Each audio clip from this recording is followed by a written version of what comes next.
Let's go! Ito mga idol, basic lang talaga to. Madali lang matutunan to, reverse lang po ito. So ano pang inaantay nyo? Tara, let's go! So punta na tayo sa CapCut. Tapos new project. I-input na po natin yung clip na gagamitin natin. So ito yon. Add one lang natin. Tapos lilinisin na natin yung clip na gagamitin natin. So ito, dito yon. Yan. Lilinisin natin, click nyo lang po yung clip. Tapos pag nag-highlight, hanapin nyo sa baba ang split. Itong pinaka-unang clip, hindi na natin kailangan. So, click natin. Tapos pag nag-highlight, delete na po natin. Ayan. Tapos dito, ayan, tansahin po natin yung pagtalon niya. Yung sumayad na yung paa niya sa tubig. Ayan, di ba? So, pagdating po dyan, click natin yung clip. Tapos, hanapin sa baba ulit ang split. Tapos, delete na natin tong pinakahuli na clip. Ayan, so ito na yung kabuuan ng clip na gagamitin natin. Ngayon, ang gagawin po natin dito, mga idol, ayan, tansahin po natin yung pagtalon niya.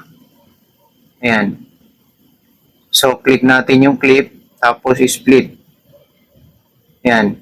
Tapos itong pinakadulo, itong maiksi, gagawin po natin, duplicate po natin yan, mga idol. Hanapin nyo lang sa baba ang duplicate. Ayan, duplicate natin. So, ito na po yun, mga idol.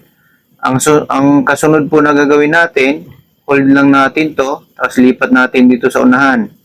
Ganon din po itong isang maliit, mga idol. Ayan.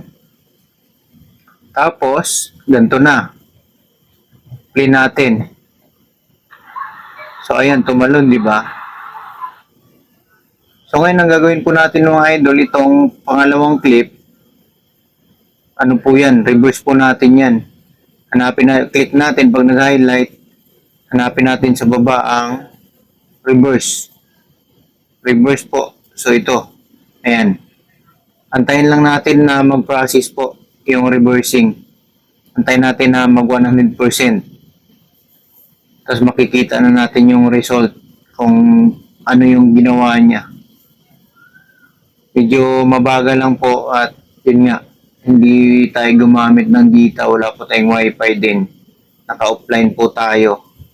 Kaya konting tiyaga lang po sa paghintay. Sa pag-edit po kasi kailangan ang pagtsatsaga at kailangan hindi ka mainipin. Kaya kunting antay lang. Habang inaantay natin, magkwentuhan muna tayo mga idol. Ganun lang talaga sa CapCut editing. Pero kahit na medyo mahirap dito, masaya naman. Lalo na pagka nakita mo na yung resulta ng project na ginawa mo. Yung maisip mo, masabi mo sarili mo na gawa ko to. Diba, ganun lang naman. Basta kunting tiyaga lang sa pag-i-edit. Promise, masaya po dito mga idol. So, kunti na lang. Magwa 100% na yung reversing. Ayan na. Kunti na lang. Ayan na. So, ito na po. Ngayon, try po natin mga idol. Play natin. So, ayan na po mga idol, di ba? Ngayon, itong isa, itong mahaba, huling clip, click din natin, i-reverse din po natin yan mga idol.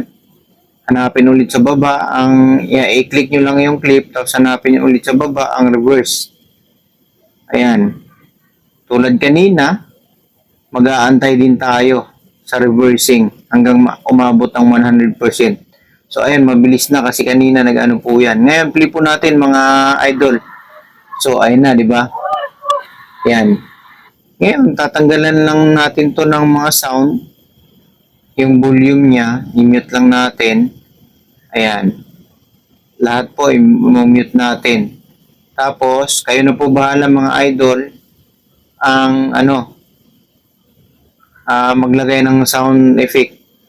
Madali lang naman po yun mga idol. Dito sa baba, click nyo lang. Dito sa baba, click nyo lang yung audio. Tapos, yung sound. Ayan. Tapos search nyo lang dito kung anong gusto nyo sound effect. So, yan lang mga idol. Sana po nakatulong at may natutunan kayo. Basic lang po yan. Reverse lang po ang ginamit namin dyan para magawa po namin ang simpleng project na yan. So, salamat po ng napakarami. Pakipollow na lang po para updated din po kayo sa mga tutorial pa na gagawin namin. So, thank you po.